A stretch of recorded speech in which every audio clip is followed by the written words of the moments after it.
To shave or not to shave? That is the question. A potentially awkward question depending on who you ask, of course. But in this case, I'm just going to be speaking to the gentleman in regards to facial hair. Of course, I do endorse one to be well groomed all over, but that's a topic for another video in which I have no intention of making. That's right, fellas. Today we're diverting our attention slightly away from the topic of fashion and more onto personal hygiene and optimal grooming, which is arguably just as important, if not more important, than your fashion sense. So I know I'm kinda reaching by making an entire video on this specific topic, but it's something a guy has to deal with pretty much every day, whether he likes it or not.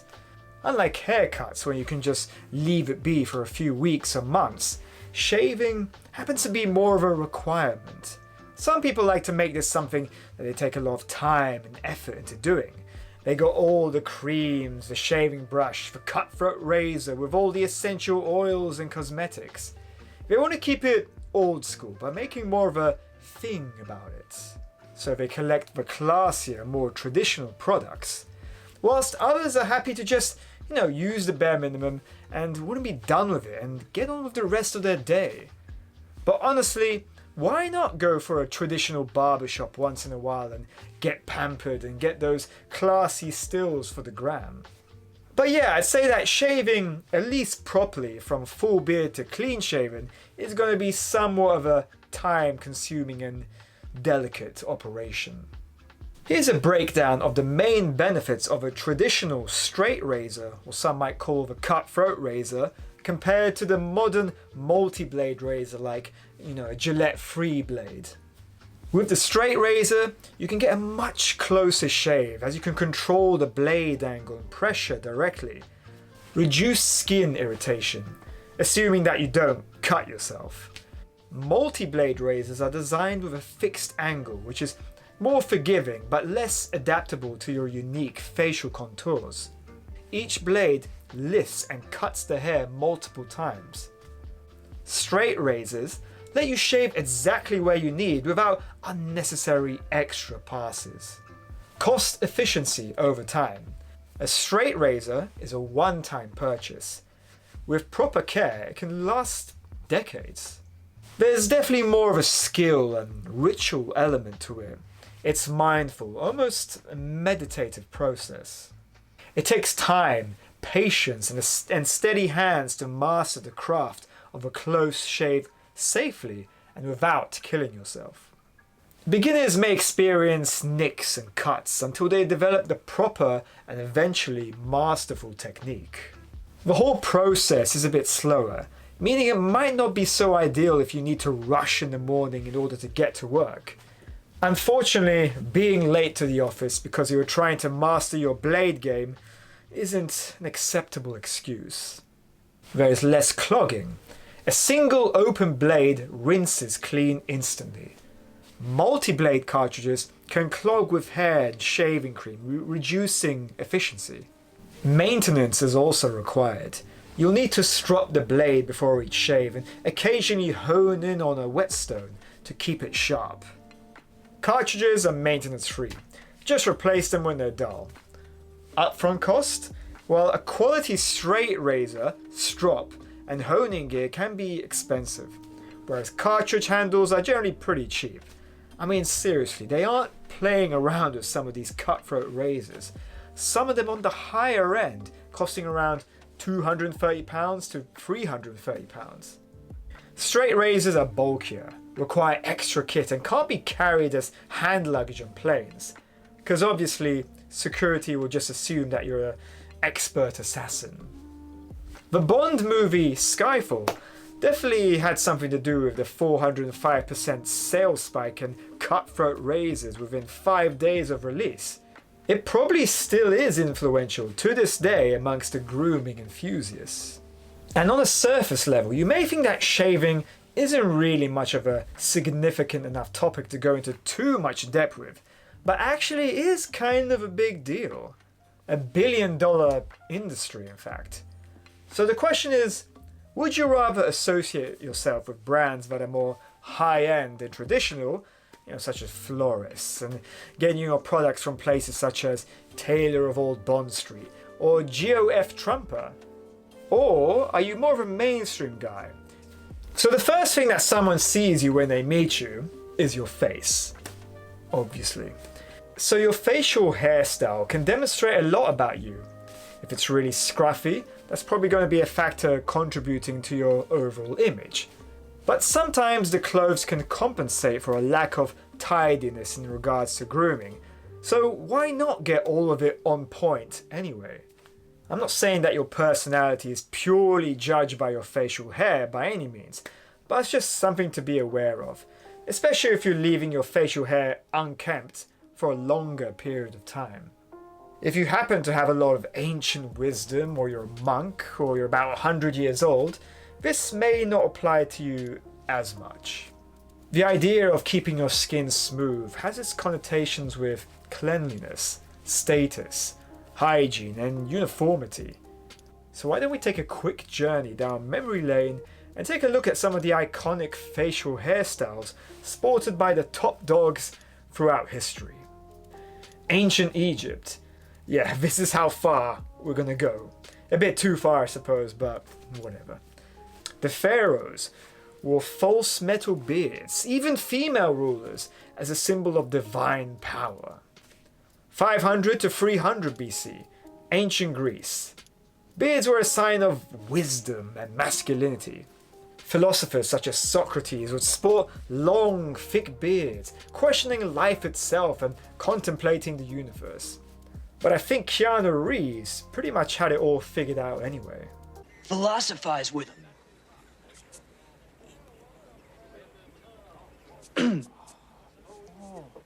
All we are is dust in the wind, dude. 300 BC, Alexander the Great famously had soldiers shave their beards to prevent enemies from grabbing them in battle.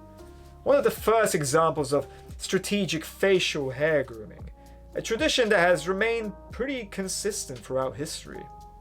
Middle Ages and Renaissance, 800s, Charlemagne wore a majestic white beard, often associated with authority and holy rule.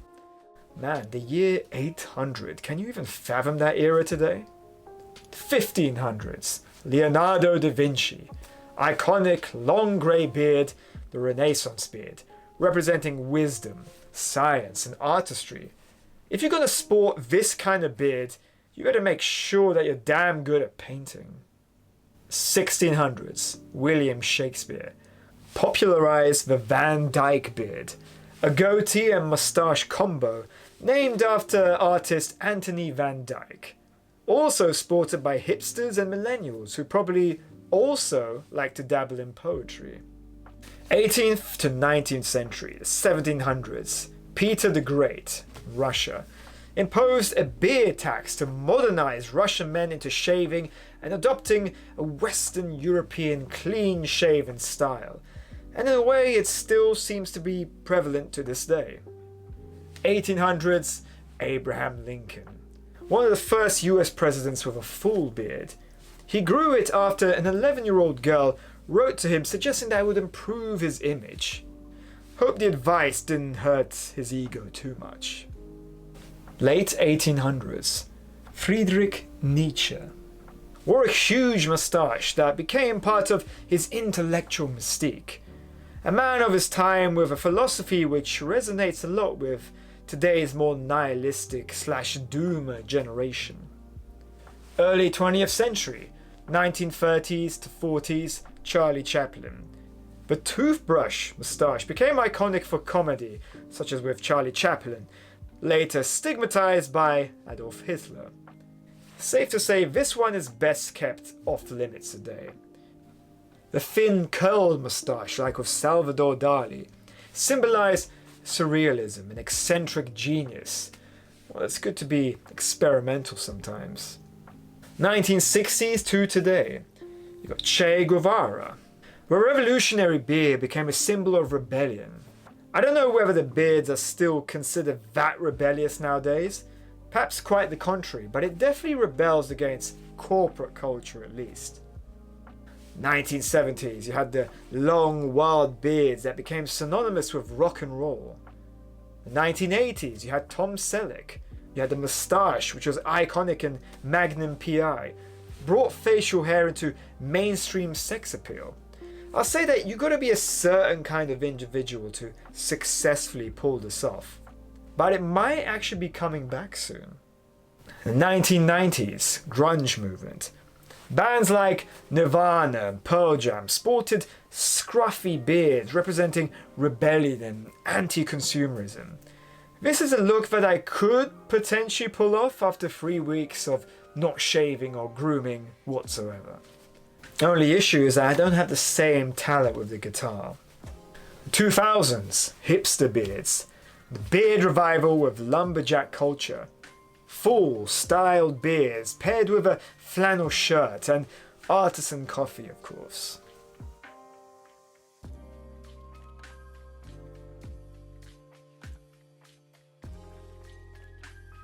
The 2010s, you had the action superhero beards, the Jason Momoa. Rugged, thick beards, popularized in films, blending warrior masculinity with modern sex appeal. Present day, Keanu Reeves, David Beckham, Chris Hemsworth, a more groomed, versatile beard, balancing masculinity with polish. This one, I feel, resonates with me the most. It's got the perfect balance. It isn't trying to show off, but its sophistication is demonstrated by just how well groomed it is. Refinement with aggression. So it seems pretty evident that the clean-shaven look is considered well connected with military culture, emphasizing uniformity, order, and discipline. In past wars, beards could harbor lice, bacteria, and disease, especially in trenches or in the jungle. I never really had a full pan grown out beard. Either I've never been able to wait long enough in order to grow it properly, or maybe it's just not exactly possible given my particular genetics. Everyone's facial hair is different, so what works for you might not work for me. But I think we can all agree that having it well maintained is generally a good guideline to follow. You trim where necessary and shave the areas that you don't want to be grown out. It's pretty simple. And honestly, you couldn't pay me to be clean shaven every day. Actually, you could. That's the only reason why I would be clean shaven. If it's for a job or a certain film project or working in the service industry, then sometimes you're required to shave, bro. It is what it is. We can't all be rebels out here in the office. Otherwise, I could remain prideful and really take the time to grow out a proper hardcore beard, but on the streets. I remember I was doing a job in hospitality and the servers would typically need to be clean shaven. And one of the workers turned up with quite a bit of stubble, borderline beard. And the manager would just hand him a cheap disposable razor so that he could deal with it before the shift. I don't remember if he was even given shaving cream. Oh man, talk about torture.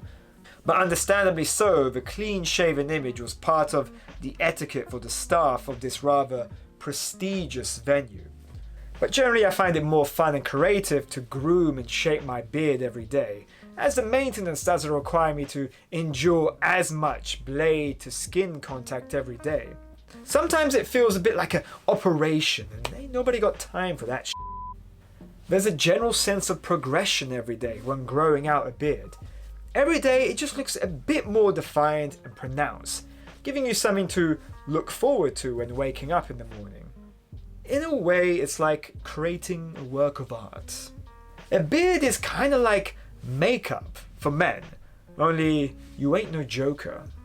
Whereas when you clean shave, well, you just gotta witness your face getting older and you just have to keep it exactly the same every day. However, on the flip side, I do like the simplicity and convenience of being clean shaven as well. Here we have the Babyliss hair clipper. I'm not sure if I'm pronouncing it correctly, probably not. And this, is good for controlling the layering of my facial hair. So the way I see it is when growing a beard is kind of like bodybuilding. Let me explain this analogy. Either you're bulking or you're cutting. You're either looking for more body or for more definition. If you're looking for more body, then you keep it growing so that it can get to its desired thickness. Leave it be for a few days or weeks, because when the time is right, you'll eventually want to start defining it. So when you want to define it and have the beard appear closer to your face, you use this and figure out how many layers to shave down in order to get to the optimal and desired definition. So for me right now, obviously I need to bulk up, so I just continue waiting. Then I proceed by shaving the neck area. I want to keep it smooth and clean up to the upper part of the neck, just below the double chin area. If I'm going from a full beard to clean shaven, then I'd use the Remington shaver in order to get the big chunks off as much as possible, and then go with the more traditional razor blade to get the closest shave possible. And after this rather painstaking ordeal, I'd use aftershave lotion for quality and soothing disinfection, moisturizing cream to keep the skin hydrated and smooth, and if I happen to be going somewhere nice that day, why not top it off with a fragrance that matches the aftershave, just to keep that consistency. Yeah, I know I'm not using the classiest tools in the box, but perhaps if I start falling in love with the process of shaving, then I may start to invest in higher quality products. Facial hair and lack thereof really does change your face and how you're perceived, almost like you're a different person.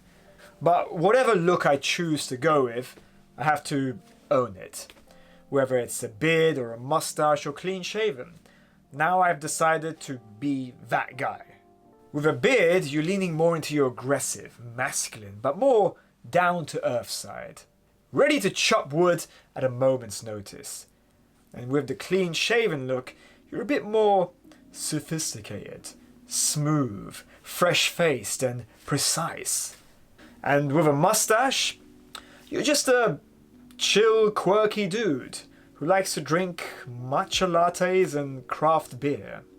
In another era, maybe you would have been a dictator or a drug lord.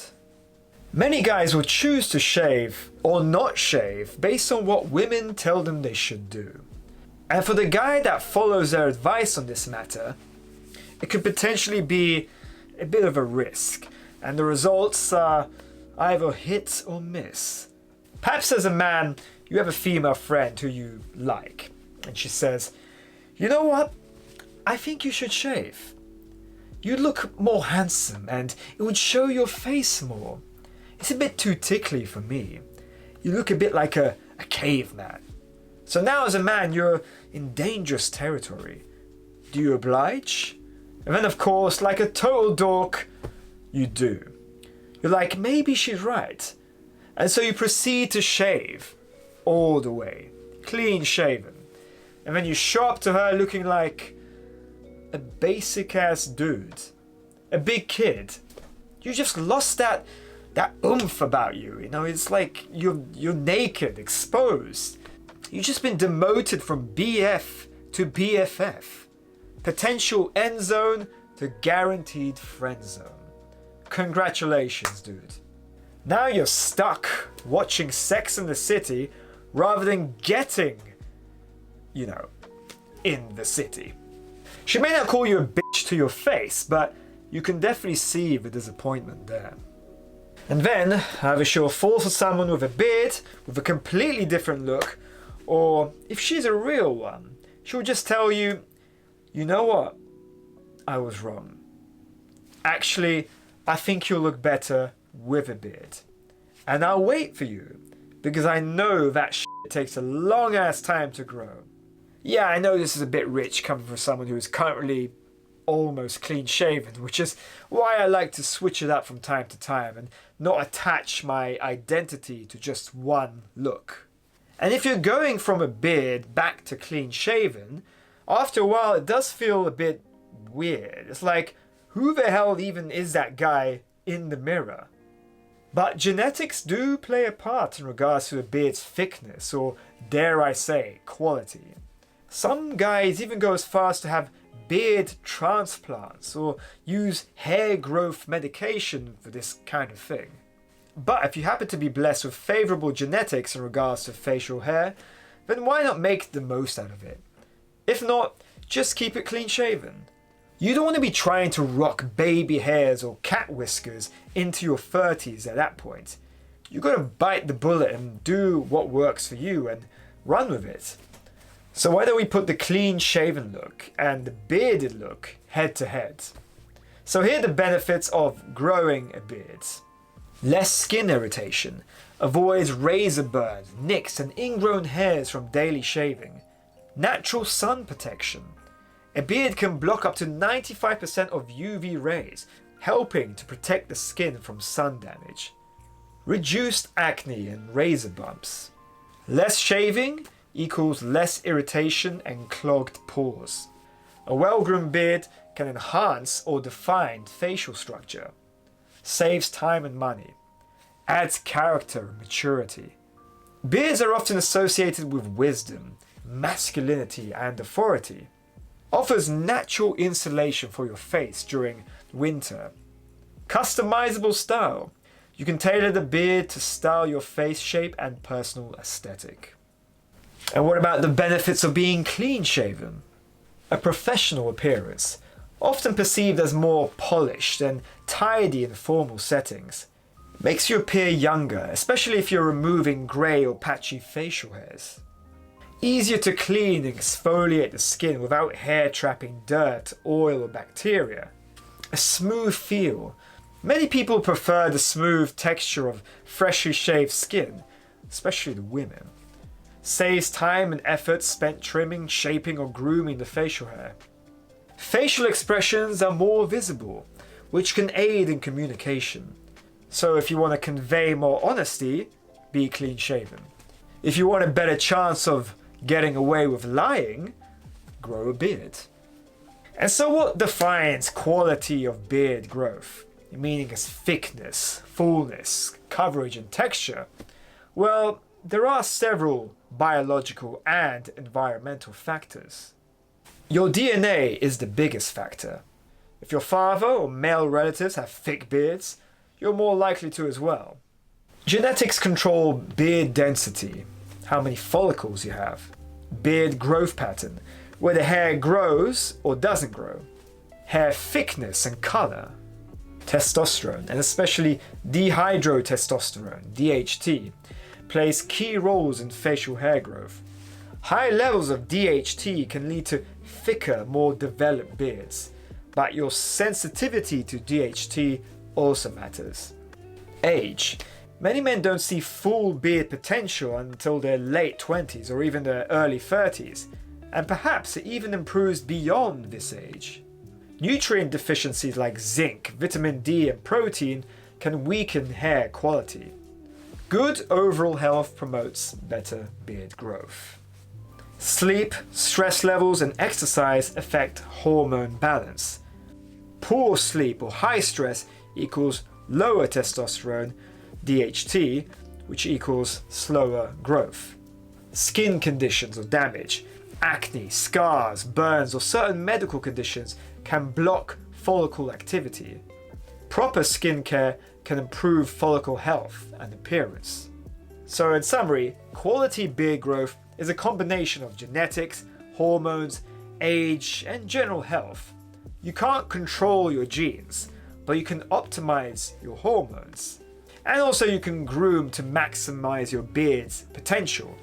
But if you're a normal person, you probably won't think about all of this in such great detail. At least not to this extent. So yeah, I'm just a regular ass European dude who doesn't have Mediterranean or Middle Eastern genetics that could be a bit more ideal for growing a stronger beard. But I make the most with what I got. That's all I can really do. I think some people are born to have beards and others, well, are better off clean shaven. For example, Jason Momoa, born to have a beard. The beard is part of his image. That's Aquaman. God damn it, I hate it. Pedro Pascal, from stepfather to stepdaddy. Tom Cruise with a beard? Impossible. Stick to clean shaven. Probably the same with Brad Pitt as well. Matt Damon was born to be clean shaven. Or at least better off in my opinion. The beard is, well, it's a look. And he's giving it a go. Keanu Reeves adapts to his age. The clean-shaven look suited him more when he was younger, but I'd say the beard definitely suits him better now. Some words to live by. If the jaw be slacking, the beard best be stacking. And we gotta address the myth that the more you shave, the thicker your beard gets. Apparently, all that is BS, but it certainly doesn't feel that way as you're doing it. Maybe it's just a placebo effect or an illusion. Maybe the beard really is the natural way for a man. You might be brimming with testosterone and the hairs are just aching to come out, yet you're still required to tame them. The hell with what society requires of me, right? I mean, Jesus wasn't clean shaven. I don't think he was. So need I say more? So in conclusion, if you're gonna dress well, then you might as well apply the same philosophy to your face and hair. Remember, refinement is an attitude as well as a lifestyle, so you may as well become the full package. So with that being said, hopefully you found this video interesting. Thank you very much for watching, and I'll see you guys next time.